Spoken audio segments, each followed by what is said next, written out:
Hello everyone. இன்னைக்கு வீடியோவில் என்ன பார்க்க போகிறோன்னு பார்த்தீங்கன்னா நல்ல மழை பெஞ்சிட்டு இருந்தது. ஏதாவது சாட் மாதிரி சாப்பிட்டா நல்லாயிருக்குன்னு இந்த பானிபூரி இருந்தது, அதை கொஞ்சம் ஃப்ரை பண்ணி எடுத்துக்கிட்டேன். அதுக்கப்புறம் பார்த்திங்கன்னா மசால் சுண்டல் கொஞ்சம் பண்ணியிருந்தேன்.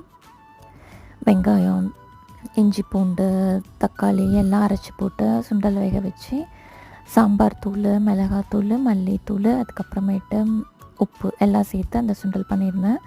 இப்போ நான் என்ன பண்ணுறேன்னு பார்த்திங்கன்னா, அந்த பொரிச்சு வச்சுருந்த மசாலா பூரி அந்த பானிபூரியை உடச்சி போட்டுக்கிறேன். அது மேலே பார்த்திங்கன்னா இந்த செஞ்சு வச்சுருந்த மசாலா சுண்டலையும் ஆட் பண்ணிக்கிறேன். இதோட சேர்த்து சாப்பிட்றப்ப ரொம்ப நல்லாயிருக்கும். அதுக்கு மேலே பார்த்திங்கன்னா நல்லா பொடியாக கட் பண்ணி வச்சுருந்த வெங்காயம், அதுக்கப்புறமேட்டு கொஞ்சமாக சாட் மசாலா, அதுக்கப்புறமேட்டு நல்லா கட் பண்ணி வச்சுருந்த கொத்தமல்லி தழை எல்லாத்தையும் ஆட் பண்ணிக்கிட்டேன். கேரட் வேணும்னாலும் துருவி போட்டுக்கலாம்.